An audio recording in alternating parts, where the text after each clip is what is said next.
तो कर दिए वीडियो पे क्लिक। तो चलिए देखते हैं सीटेट का फॉर्म भरने का तरीका। ठीक है, तो सबसे पहले आपको क्रोम ओपन करना है और आप ये काम अपना जो है मोबाइल फ़ोन पे भी कर सकते हैं। और जैसे आप सर्च करोगे, क्या सर्च करोगे, बेसिक सा चीज़ है, आपको भी पता है, मुझे भी पता है, सीटेट ही सर्च करना है। ठीक है, तो सीटेट आप सर्च करोगे तो ये देख लो आपका सीटेट का ऑफिशियल वेबसाइट में यहाँ पे देखो नीचे लिखा आएगा CTET.nic.in। ठीक है, तो इस पर क्लिक करना है या फिर आप डायरेक्ट इस पर भी क्लिक कर सकते हो। ठीक है, दोनों में से किसी एक पे क्लिक करना है। चलिए मैं इस पर क्लिक करता हूँ, उसके बाद ये वाला ढूंढ के दिखाता हूँ। ठीक है, जैसे यहाँ पे आप क्लिक करोगे ना तो डायरेक्ट आप, जैसे मैं दिखाता हूँ इसको खोल के, ठीक है, कि डायरेक्ट कैसे पहुँचते हैं। तो थोड़ा सा लोड ले रहा है, लोड लेने देते हैं। जैसे आप इस पर क्लिक करोगे तो डायरेक्ट आप लॉगिन पेज से पहुँच जाओगे। ठीक है, किस पे, और इस पर अगर क्लिक करते हो तो फिर यहाँ से आपको नीचे थोड़ा सा स्क्रॉल करना होगा, होम पेज पे आओगे, होम पेज पे आओगे तो फिर स्क्रॉल करना होगा। यहाँ से फिर अप्लाई फॉर सीटेट सितंबर 2006 आपको 2006 नहीं 2026 आपको इस पर क्लिक करना है। देन फिर आप यहाँ पे पहुँचोगे। ठीक है, मैं स्टेप बाय स्टेप बिगनर्स के लिए सब कुछ समझाऊंगा, हर एक चीज़ कि कौन सा आपका जैसे कि सबसे ज़्यादा मुसीबत हम लोग को कब आता है पता है, जब हम लोग एलिजिबिलिटी क्राइटेरिया फॉलो करते हैं ना, तो कौन कौन सा एलिजिबल है, कौन सा आपका डिग्री चुनना चाहिए, वहाँ पे आप लोग को बहुत ज़्यादा दिक्कत आता है। तो उसके लिए मैं स्पेशल वीडियो बनाऊँगा। ठीक है, अब यहाँ पे देखो 3 तरीका है स्टेप्स टू अप्लाई ऑनलाइन। जिसको भी समझ में नहीं आता है ना, आप लोग यूट्यूब वीडियो अगर देखते हो तो अच्छी बात है। अगर यूट्यूब वीडियो आपको नहीं देखना है या फिर कोई स्टेप ऐसा है जहाँ पे आपको समझ में ही नहीं आ रहा है, तो वहाँ पे आप इस चीज़ को डाउनलोड करके देख सकते हो। ठीक है, हालांकि मैं ये करूँगा नहीं, क्योंकि फिर कुछ लोग ज़्यादा बोलेंगे कि भाई फालतू में टाइम लंबा कर रहा है। तो सबसे देखो, अगर आपने थोड़ा सा भी अगर रजिस्ट्रेशन कर लिया है तो यहाँ पे लॉगिन पे क्लिक करना है। लेकिन हम लोग इस वीडियो में बस रजिस्ट्रेशन करना सीखेंगे। ठीक है, तो रजिस्ट्रेशन पे मैंने क्लिक किया। उसके बाद अगर आपको पढ़ना है ये डाउनलोड करके, तो ठीक है, मैं एक बार डाउनलोड कर लेता हूँ। इसको मैं अपना जो है टेलीग्राम चैनल पे शेयर कर दूँगा। वैसे मैंने कर दिया है। ठीक है, आप इसको अगर पढ़ना चाहते हो तो आप इसको पढ़ लेना एक बार, ताकि आपको प्रॉपर आइडिया मिल जाए। और कैफ़े में आपको फॉर्म नहीं भराना है। ठीक है, ये आपको ध्यान रखना है। और देखो यहाँ पे जनरल और ओबीसी का कितना है, एक पेपर का 1000 है, दोनों पेपर का 1200 है। ठीक है, और आपका SC ST का कितना है, 500 है, और आपका इसमें है 600 है। ठीक, चलिए देखते हैं। तो सबसे पहले यहाँ नीचे आना है, नीचे आके आपको इस पर क्लिक कर देना है। ठीक है, जिसमें कि I have downloaded information bulletin सब कुछ पढ़ लिया है, ये यहाँ पे है। इसके बाद आपको क्लिक करना है। क्लिक करोगे थोड़ा सा लोड लेगा, और यहाँ से अब मुझे अपना डिटेल्स हाइड करते हुए चलना है। ठीक है, यहाँ पे मैं पहले अपना नाम लिख देता हूँ, दिलशाद आलम। मैं हाइड क्या करूँ, एक बार मैं क्या करता हूँ ना, ये सब मतलब गलत अपने बारे में सब कुछ गलत लिख देता हूँ। जैसे कि आपको यहाँ पे अपना नाम ले देना है, अली मालोल हो गया। ठीक है, फिर यहाँ पे आपको मदर नेम चूज करना है, तो NNN आपको अपना जो भी मम्मी का नाम है पूरा यहाँ पे मम्मी का नाम टाइप कर देना। देन फिर अपना आप डेट ऑफ बर्थ यहाँ पे चूज कर लेना, जो भी है आपका। देखो ईयर आपको क्या करना है, जितना भी 2011 के बाद से तो आपका 18 साल होगा ही नहीं, उससे पहले ही आपको चूज करना होगा। ठीक है, उसके बाद अपना जेंडर यहाँ पे आप चूज़ कर लेना, मेल फीमेल जो भी है। उसके बाद आपको आइडेंटिटी टाइप में चूज़ करना है। आपको आइडेंटिटी टाइप में क्या क्या दे सकते हो, कोई भी वोटर, अगर आपके पास वोटर आईडी है तो वोटर आईडी दे सकते हो, पासपोर्ट दे सकते हो, बैंक पासबुक दे सकते हो, राशन कार्ड दे सकते हो, या फिर कोई भी other valid government with photograph दे सकते हो, या ड्राइविंग लाइसेंस दे सकते हो। अगर आपको आधार कार्ड देना है ना, तो आपको आधार कार्ड देना है तो ये वाला ऑप्शन चूज़ करना। ठीक है, और अगर आपको आधार कार्ड नहीं देना है, वोटर कार्ड देना है, जैसे कि मुझे वोटर कार्ड देना है तो मैं यहाँ वोटर कार्ड चूज़ करूँगा। देन फिर यहाँ वोटर कार्ड का नंबर चूज़ करूँगा। ठीक है, उसके बाद आपको यहाँ पे आना है कन्फर्म कैंडिडेट नेम। फिर से यहाँ पे जो आपने ऊपर में जो आपने नाम भरा था, यहाँ पे जो नाम भरा था यही नेम आपको यहाँ भरना है। फिर फादर का नेम कंफर्म करना है। फिर आपको यहाँ पे थोड़ा सा मैं नीचे ही कर लेता हूँ ताकि आपको सही से दिखे। फिर आपको यहाँ मम्मी का नाम कंफर्म करना है। फिर आपको डेट ऑफ बर्थ कंफर्म करना है, जेंडर फिर से सिलेक्ट करना है। उसके बाद आगे बढ़ते हैं। यहाँ पे आपका आता है हाउस नंबर। ठीक है, देखो यहाँ पे अगर मैं आपको सर्च करके दिखाता हूँ ये प्रीमिस नंबर क्या होता है। तो मेरा वीडियो देख रहे हो तो एक चीज़ कंफर्म रहना कि मैं आपको एक चीज़ अच्छे से समझाऊंगा, क्योंकि अब मैं नहीं चाहता कि आप लोग कैफ़े में जाके फॉर्म भरें, क्योंकि वो लोग गलती कर देते हैं। और वो चीज़ का आपको आइडिया कब लगता है पता है, जब आपका जॉब लगने वाला हो, जब आपका DP हो रहा हो। देखो प्रीमिसेस नंबर क्या होता है, तो official identification number assign to a specific building, house या लैंड प्लॉट। ठीक है, तो ये क्या होता है आपका, ये होता है आपका घर का नंबर। ठीक है, कहाँ गया भाई, यहाँ पे है, अरे अच्छा यहाँ पे है, ठीक है। तो ये आपका यहाँ पे अगर हाउस नंबर कोई है तो आप हाउस नंबर यहाँ पे देना। देन मेरा हाउस नंबर 41 है तो यहाँ 41 दे देता हूँ, ठीक है। आप ये कहाँ मिलेगा आपको, ये मिलेगा आपको अपने वोटर कार्ड में। वोटर कार्ड में पीछे देखना वहाँ पे हाउस नंबर रहता है, ठीक है। और फिर यहाँ पे सब लोकेलिटी में अपना गाँव का नाम दे देना, लोकेलिटी में अपना अगर पंचायत का नाम दे देना, ठीक है। उसके बाद कंट्री आपको पता है, स्टेट आपको पता है, अपना स्टेट चूज़ कर लेना, आपका डिस्ट्रिक्ट चूज़ कर लेना। उसके बाद यहाँ पे आपको अपना पिन कोड चूज़ कर लेना है, ठीक है। देन फिर आगे बढ़ते हैं। आगे बढ़ने के बाद यहाँ पे आपको अपना ईमेल एड्रेस डालना है। जो ईमेल एड्रेस आप डालोगे वही सेम ईमेल एड्रेस दोबारा भी कंफर्म ईमेल पे भी डालना है। सेम मोबाइल नंबर आपको डालना है, दोनों में मोबाइल नंबर आपको यहाँ पे जो भी है यहाँ पे मोबाइल नंबर डाल देना। देन फिर यहाँ भी आपका मोबाइल नंबर डाल देना दोनों में। उसके बाद अगर आपके पास कोई लैंडलाइन नंबर है तो आप डाल सकते हो, नहीं तो आप इसको खाली भी छोड़ सकते हो, क्योंकि यहाँ पे देखो यहाँ पे क्या लिखा है ऑप्शनल। तो आप फॉर्म भरते टाइम अपना ध्यान रखना, कहीं भी अगर ऑप्शनल अगर आता है ना तो वो उस चीज़ को आप इग्नोर कर सकते हो। देन फिर वही एड्रेस जो कि यहाँ पे आपने डाला था ना, तो यहाँ पे भी आपको डालने का ज़रूरत नहीं पड़ेगा। अगर आपको आपका जो परमानेंट एड्रेस और प्रेजेंट एड्रेस, परमानेंट एड्रेस किसको बोलते हैं, परमानेंट एड्रेस उसको बोलते हैं जहाँ पे आपका दादा साहब का घर हो, ठीक है। और अगर आप होता क्या है, जैसे कि मेरा गांव अलग है और मैं रहता अलग अलग जगह में हूँ, तो मेरा प्रेजेंट एड्रेस वो हुआ जहाँ आप रहते हो और परमानेंट एड्रेस वो हुआ जहाँ पे आपके दादाजी का घर है, ठीक है। तो अगर दोनों सेम है तो यहाँ पे आप क्लिक करोगे, यहाँ पे जैसे आप क्लिक करोगे तो दोनों आपका पूरा भर जाएगा, ठीक है। और जिसका भी अगर परमानेंट एड्रेस और प्रेजेंट एड्रेस अलग अलग है तो उसको दोनों फिल करना होगा। सेम हाउस नंबर, यहाँ पे लोकेलिटी, सब लोकेलिटी ये सब आपको चूज़ करके भरना होगा, ठीक है। आई थिंक आपको मैंने समझा दिया कि what is present address and what is the difference between present and permanent address, ठीक है। उसके बाद आपको यहाँ पे आपको पासवर्ड जनरेट करना है। पासवर्ड जनरेट करने का तरीका क्या है, देखो सबसे पहले आपको पासवर्ड जो होना चाहिए ना 8 से 13 अंक के बीच में होना चाहिए, 8 से 13 डिजिट का होना चाहिए, ठीक है। जिसमें कि एक अपर केस होना चाहिए, बाकी सब लोअर केस भी चलेगा, एटलीस्ट एक अपर केस होना चाहिए, ठीक है। एक स्पेशल कैरेक्टर होना चाहिए और आपका जैसे कि अब एक उसमें कोई न्यूमेरिक वैल्यू भी होना चाहिए। अब मैं बताता हूँ कैसे। जैसे कि अगर मेरा नाम दिलशाद है, मैं आपको अगर दिखता हो, मैं अगर एक बार बना के दिखाता हूँ, ठीक है। अरे यार वहाँ बनेगा, आप देखो डी, मेरा अपना नाम पूरा टाइप कर लेता हूँ, ठीक है। जैसे कि मैंने कैपिटल में डी लिया, एटलीस्ट एक कैपिटल लेटर होना चाहिए, ठीक है। उसके बाद मैं अपना पूरा नाम लिख देता हूँ, ठीक है, दिलशाद लिख दिया।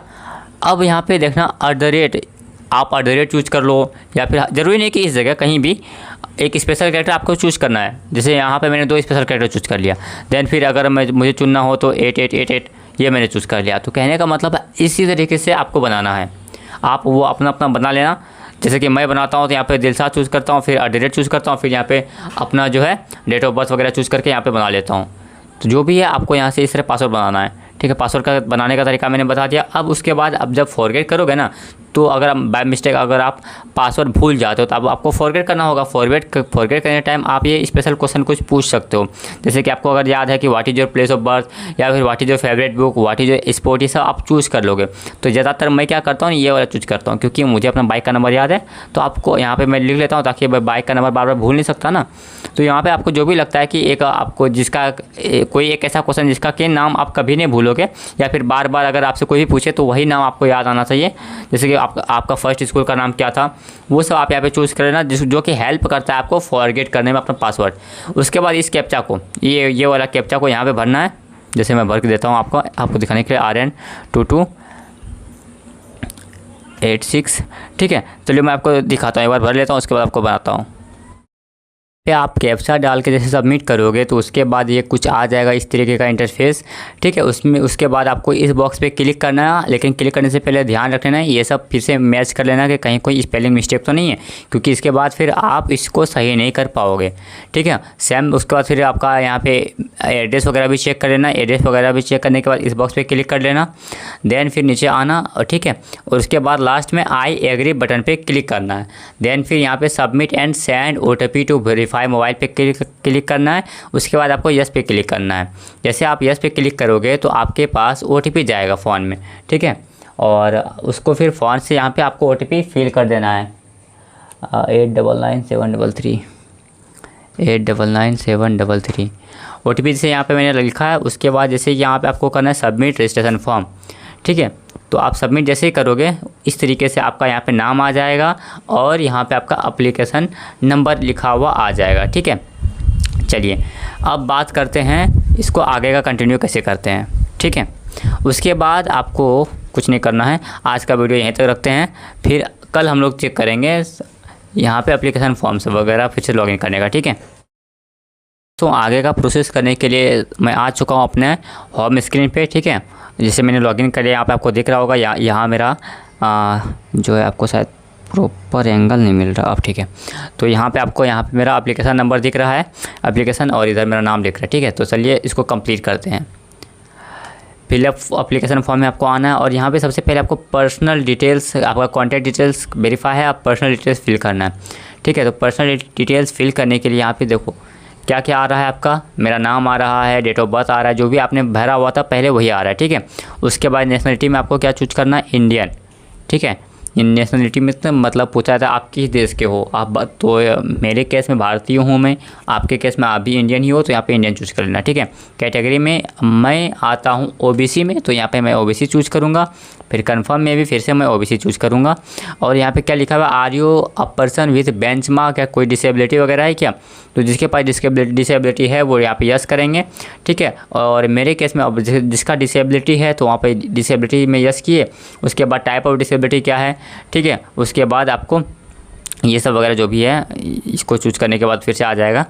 जैसे कि यहाँ पे हियरिंग एम्प्लॉयमेंट करता हूँ तो फिर कौन कौन सा करते हैं, ये जो भी है आप लोग अपने हिसाब से इसको फिल कर लेना। तो मेरे केस में मैं डिसेबल नहीं हूँ तो मैं यहाँ पे नो चूज़ करता हूँ। और यहाँ पे क्या दिख रहा है आपको, किसी तरह प्रकार का जो PW एक्ट यानी डिसेबिलिटी वगैरह का कुछ मिला हुआ है क्या भाई, इसको मुझे नो करना है ना, तभी तो यह ख़त्म होगा। यहाँ पे आपको नो करना है, ठीक है। अगर आप नॉर्मल पर्सन हो तो यहाँ पे दोनों में नो करोगे, जो डिसेबल लोग हैं वहाँ पे हाँ करेंगे, ठीक है। एम्प्लॉयमेंट स्टेटस, मैं बेरोज़गार हूँ तो यहाँ पे मैं बेरोज़गार चुनता हूँ। और बाकी जो लोग का कोई एम्प्लॉयमेंट है, एम्प्लॉयटेड है पहले से, कोई टीचर होंगे, कोई अदर कुछ और एम्प्लॉय काम होंगे, मतलब कोई और जॉब कर रहा होगा, वो अपने हिसाब से भर लेना। क्योंकि मैं स्टूडेंट हूँ तो मैं नॉट एम्प्लॉयड मैं यहाँ चूज़ करता हूँ, ठीक है। उसके बाद आपको यहाँ पर क्या करना है, इस कैप्चा को फिल करना है, 2S1C26, ठीक है। उसके बाद सेव एंड नेक्स्ट पे क्लिक करते हैं।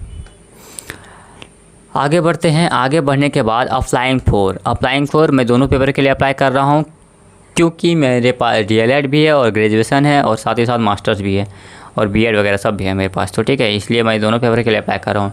लैंग्वेज 1, क्योंकि मैं लैंग्वेज 1 क्या रखूँगा, पिछले बार लगा था मैंने हिंदी और इंग्लिश, तो लैंग्वेज 1 उर्दू ही रख लेता हूँ, ठीक है। लैंग्वेज 2 में हिंदी रख लेता हूँ। Minimum educational qualification from 1 to 5। अब यहाँ पे चूज़ करते हैं, ठीक है। यहाँ पे मैं एग्जैक्ट बताता हूँ, हालांकि मैं इसका अलग से वीडियो भी बना के बता दूंगा। अब देखो, क्योंकि सबसे पहले 1 to 5 के लिए आपके पास क्या होना चाहिए, सीनियर सेकेंडरी यानी कि 12th होना चाहिए विथ एटलीस्ट 50% मार्क पास्ट और परसुइंग और 2 ईयर डिप्लोमा।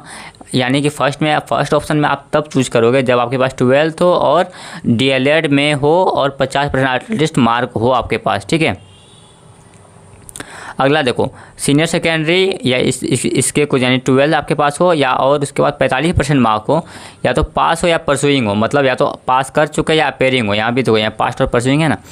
और उसके बाद क्या है, वाट एवर इज नॉन, इस मतलब सीधा बात है, फर्स्ट में 50% आपका DLED में होना चाहिए और सेकेंड में 45% होना चाहिए, ठीक है। उसके बाद देखो, सीनियर सेकेंडरी है, यहाँ भी 12th है और 50% मार्क्स एंड पास और pursuing 4 year bachelor of elementary education. कोई अगर BLED कर रहा है तो वो BLED वाला यहाँ पे उसको ऑप्शन नंबर 3 चूज़ करेगा, ठीक है। उसके बाद देखो, सीनियर सेकेंडरी यानी कि 12th और at least 50% marks and pass pursuing 2 year diploma in education, ठीक है। ये स्पेशल एजुकेशन वाला, अगर आपने स्पेशल एजुकेशन से DLED कर रखा है या DED कर रखा है तो आप 4 नंबर चूज़ करोगे। मेरे केस में मैंने बस 12th किया और नॉर्मल सा DLED कर रहा हूँ तो यहाँ पर मैं 1 चूज़ करूँगा, ठीक है। तो यहाँ पे मैंने 1 चूज़ किया। चलिए आगे बढ़ते हैं। उसके बाद minimum education qualification for class 6 to 8। अब 6 to 8 के लिए मैं भर रहा हूँ तो यहाँ मेरे पास क्या है, मेरे पास ग्रेजुएशन है और 2 ईयर का डिप्लोमा है, ठीक है। तो मैं ये चूज़ करूँगा और आप लोग के अकॉर्डिंग में सब बता देता हूँ एक बार। और दूसरा देखो क्या है कि at least 50% marks either in graduation और इन पोस्ट ग्रेजुएशन एंड पास और परचुइंग बैचलर यानी कि BEd आपके पास हो, ठीक है। BEd और आपके पास ग्रेजुएशन हो तो आप 2 नंबर चूज़ करोगे। उसके बाद देखो, ग्रेजुएशन हो और आपके पास एटलीस्ट 45% मार्क्स एंड पास और परसुइंग बैचलर डिग्री, ठीक है। अगर आपका BEd में 45% मार्क्स है तो आप ऑप्शन नंबर 3 चूज़ करोगे। उसके बाद देखो फोर्थ नंबर में क्या है, सीनियर सेकेंडरी यानी 12th हो आपके पास और एटलीस्ट 50% मार्क हो, या फिर आप BLED करो, यानी 12th और BLED अगर कर रहे हो तो 4 नंबर चूज़ करोगे। साथ ही साथ अगर 12th कर रहे हो और आपके पास क्या है, senior secondary with at least 50% marks and pass pursuing 4 year BA, 4 year का अगर आप BA कर रहे हो, BSc कर रहे हो, या BA या BSc एड, या फिर BA एड या BSc एड का अगर कर रहे हो तो आप 5 नंबर चूज़ करोगे। उसके बाद आपका है ग्रेजुएशन में अगर आप हो, ठीक है, graduation with at least 50% mark and pass और परसुइंग B.Ed, स्पेशल एजुकेशन से अगर आप B.Ed कर रहे हो तो आप 6 नंबर चूज़ करोगे।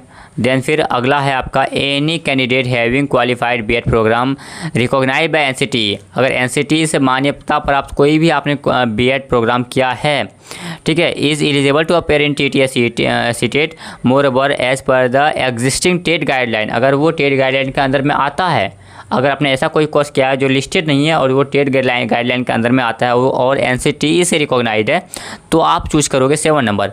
अगला है आपका पोस्ट ग्रेजुएशन होना चाहिए आपके पास और मिनिमम 55% मार्क्स और equivalent grade and pass on pursuing 3 year integrated B.Ed या M.Ed। आप या तो आपके पास पोस्ट ग्रेजुएशन हो और अगर इंटीग्रेटेड B.Ed हो, ठीक है, या फिर M.Ed हो तो आप 8 नंबर चूज़ करोगे। तो मेरे केस में मेरे पास 1 नंबर ही है तो मैं 1 नंबर के साथ आगे बढ़ना चाहूँगा, ठीक है, तो आप अपने हिसाब से यहाँ पे चूज़ कर लेना, ठीक है। उसके बाद आगे बढ़ते सब्जेक्ट ऑफर फॉर पेपर 2।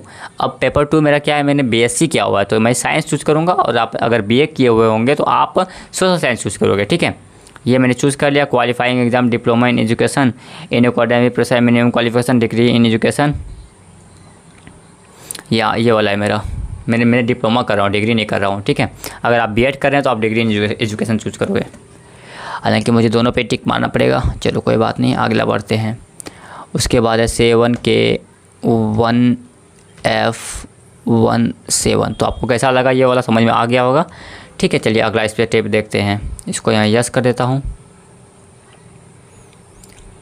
उसके बाद भी थोड़ा लंबा होगा लेकिन मैं ट्राई कर रहा हूँ ना कि मैं आपको हर एक चीज़ बताऊँ, ठीक है, कोई भी चीज़ आपका मिस नहीं हो।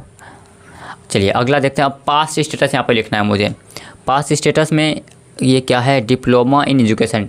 डिप्लोमा इन एजुकेशन में क्या हूँ, अपेयरिंग हूँ, ठीक है। ईयर हूँ अपेयरिंग मेरा क्या है भाई, ईयर ऑफ पासिंग है, ईयर अपेयरिंग। उसके बाद कोर्स स्ट्रीम एलिमेंट्री एजुकेशन है, बोर्ड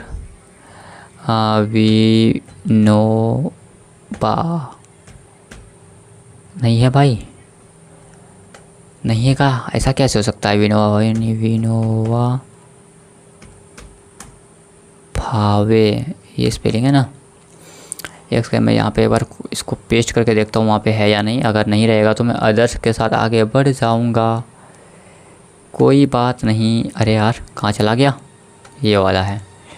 यहाँ पे अगर मैं सर्च करूँ diploma in education select board, तो ये आया कि नहीं आया, नो रिज़ल्ट। चलो भाई विनो, एक सेकंड में चेक ही कर लेता हूँ अपना।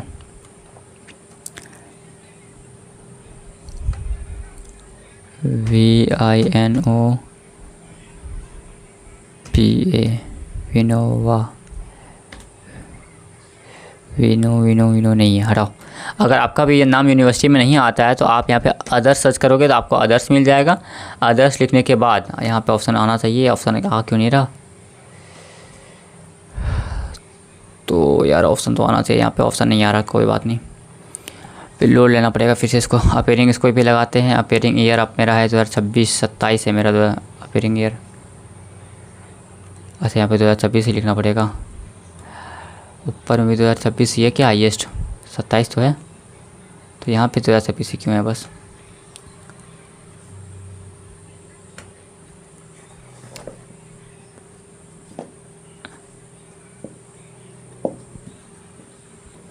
सो स्टूडेंट तभी आपका जो है, जैसे मैंने अदर्स चूज़ किया तो वेबसाइट लोड नहीं हो रहा था, ठीक है, अब लोड हो गया है। देखो मैंने यहाँ पे अदर्स चूज़ किया, फिर अपना यूनिवर्सिटी का नाम चूज़ किया, ठीक है। उसके बाद यहाँ पे मैंने पासिंग ईयर सर अपना जो है यूनिवर्सिटी का पिन कोड मैंने चूज़ कर लिया, ठीक है। आपको भी अगर नहीं पता तो आप क्या करोगे, अपना कॉलेज का नाम लिखोगे और यहाँ पे पिन कोड सर्च करोगे तो आपका आ जाएगा, ठीक है। वह पिन कोड आपको यहाँ पे डाल देना है। चलिए अगला देखते हैं। अगला में यहाँ पे मैं एक चीज़ सोच रहा हूँ, यहाँ पे 27 यहाँ भी आ चुका है, तभी 27 नहीं आ रहा था, पता नहीं किस नशे में था ये लोग। चलो फिर यहाँ भी आ गया। यहाँ पे मुझे अदर्स चूज़ करना है, ठीक है। अदर्स मैंने चूज़ कर लिया। अब थोड़ा सा वेट करना आपको, ऐसा नहीं कि फटाफट सबमिट कर देना, सबमिट करोगे फिर गलती हो जाएगा। यहाँ वेट करना है, तब तक इसको लोड होने दो और यहाँ से मैं कॉपी कर लेता हूँ अपना।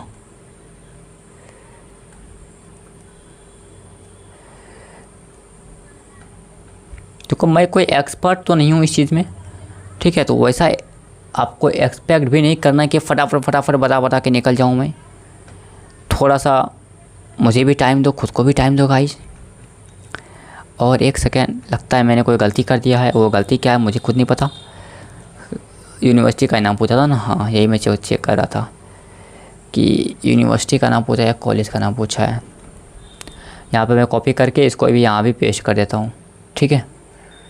जुगाड़ गाइस जुगाड़, 8TL286, ठीक है।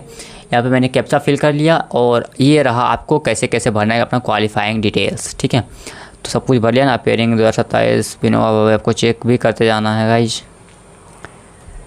उसके बाद आपको सेव एंड नेक्स्ट पे क्लिक करना है या फिर यस पे क्लिक कर देना है।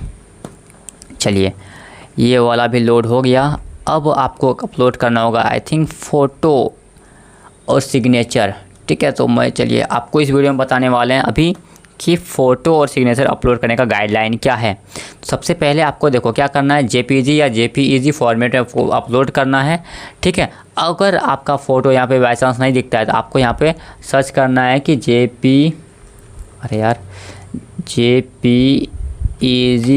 टू JPG कन्वर्टर, ये सब भी कुछ सर्च करोगे ना, जिसमें भी बदलना है तो आपका जिस फॉर्म फ़ोटो मतलब आपका फ़ोटो जिस भी टाइप में होगा वहाँ से आपको वो यहाँ पे आपको लिखना है। उसके बाद यहाँ पे टू JPG कन्वर्टर लिखना है, तो आपके पास आराम से कोई ना कोई वेबसाइट आ ही जाएगा जिसके थ्रू आप फ़ोटो कन्वर्ट कर लेना। साइज़ होना चाहिए, ये ध्यान रखना कि 10 से 200 KB तक का साइज़ होना चाहिए। साइज़ बनाने के लिए भी मैं बता देता हूँ, सबसे बेस्ट वेबसाइट जो होता है पाई इमेज साइज़ रिड्यूसर, ये जो है ना बेस्ट साइज़ होता है, बेस्ट वेबसाइट मुझे लगता है, ठीक है। यहाँ पे क्या करना है आपको, जनरली सिर्फ फ़ोटो इमेज सिलेक्ट करना है, ठीक है। मैं दिख करके भी दिखा देता हूँ, हो जा भाई। अरे नाक मत कटियो भाई, तुमको मैंने बेस्ट बोला है। अरे यार लोड नहीं ले रहा है क्योंकि मेरे यहाँ पे आंधी तूफान आने वाला है, ठीक है। जैसे कि यहाँ पे मैं आपको इसको सिलेक्ट कर लेना, किसी को भी सिलेक्ट करना है, देन फिर रिड्यूस साइज़ पे क्लिक करोगे तो हो जाएगा आपको, ठीक है। चलिए मैं देखता हूँ, मैं अपना फ़ोटोग्राफ पहले अपलोड कर लेता हूँ। मेरा फ़ोटोग्राफ किधर है, ये रहा दिलसाद का फ़ोल्डर और यहाँ पे मेरा कहीं ना कहीं फ़ोटो होगा। ये वाला फ़ोटो मैं हर जगह अपलोड करता हूँ, तो मैं ये वाला फ़ोटो चूज़ करता हूँ, ठीक है। अब यहाँ पे देखो फ़ोटो कैसे करना है, यहाँ पे आपको अपलोड ओरिजिनल पे क्लिक कर देना है, तो ये आपका फ़ोटो अपलोड हो जाएगा। फिर अपलोड बटन पे क्लिक करना है और ये अपलोड हो गया, देखो यहाँ लिखा आया ना। उसके बाद आपको क्लिक, अगर आपको चेक करना है तो यहाँ पे आप क्लिक करके भी चेक कर सकते हो, ठीक है। चलो मैं आपके लिए क्लिक कर ही देता हूँ, आप भी क्या याद रखोगे। देखो हो गया ना। चलो उसके बाद देखो आपको अपलोड करना है सिग्नेचर का भी मैं थोड़ा सा बता ही देता हूँ कि कैसे कैसे करना है। बिल्कुल भाई आराम से भरो, कोई लोड नहीं लेना है। मिनिमम साइज़ 4 होना चाहिए और मैक्सिमम 30 KB तक का होना चाहिए, ठीक है। तो यहाँ से मैं अपना सिग्नेचर भी अपलोड कर लेता हूँ। कोई कॉपी मत कर लेना भाई, सही बता रहे हैं आपको, हम अपना प्राइवेट चीज़ दिखा रहे हैं। चलो ये वाला इसको मैं यहाँ पे करता हूँ और मुझे नहीं चाहिए ये पूरा, तो मैं इसको, क्योंकि इतना बड़ा तो साइन करूँगा नहीं ना, मैं पूरा ओरिजिनल अपलोड नहीं करूँगा, मैं इसको ऐसे करके अपलोड कर लेता हूँ, ठीक है। ये रहा मेरा अपलोड पे बटन पे क्लिक करना है, यहाँ से हो जाएगा अपलोड। और आपको बहुत ज़्यादा आवाज़ आ रहा होगा आई थिंक बैकग्राउंड का, हवा का, क्योंकि आंधी तूफान आ गया है समझो। उसके बाद कैप्चा डालना है आपको, बेसिकली LA 810, यहाँ से हो करना है आपको फाइनल सबमिट क्लोज, ठीक है। यहाँ से आपको रिव्यू कर लेना है। अब यहाँ पे मैं थोड़ा सा छोड़ देता हूँ इसको, क्योंकि मेरे पास भी पैसा है नहीं, 2-3 दिन में ट्यूशन में पैसा मिल जाएगा तो फिर मैं उसको पे कर दूँगा। तो फाइनल सबमिट पे रखते हैं, क्योंकि जैसे फिर मैं बाद में एक बार चेक कर लूँगा, अपना डबल वेरिफिकेशन कर लेता हूँ बाद में कि कहीं पे नाम वगैरह कुछ गलती तो नहीं है। फिर जैसे आपको मैं बता देता हूँ करना क्या है, ठीक है। उसके बाद फिर यहाँ पे आपको क्लिक करना है, फर्स्ट पे यहाँ पे क्लिक करोगे, सेकेंड में फिर आपको यहाँ पे क्लिक करना है। अगर सब कुछ सही रहा तो ऐसा नहीं कि बस क्लिक करके आगे बढ़ जाना है, ठीक है। यहाँ पे क्लिक करना है, उसके बाद आपको फिर यहाँ पे क्लिक करना है, उसके बाद आपको यहाँ पे क्लिक करना है, देन फिर फाइल सबमिशन कर देना है, ठीक है। उसके बाद आपको पेमेंट कटाना है, बस इतना ही प्रोसेस था, ठीक है। चलिए मिलते हैं आपसे अगले वीडियो में। ये वीडियो कैसा लगा आप कमेंट करके बता सकते हो।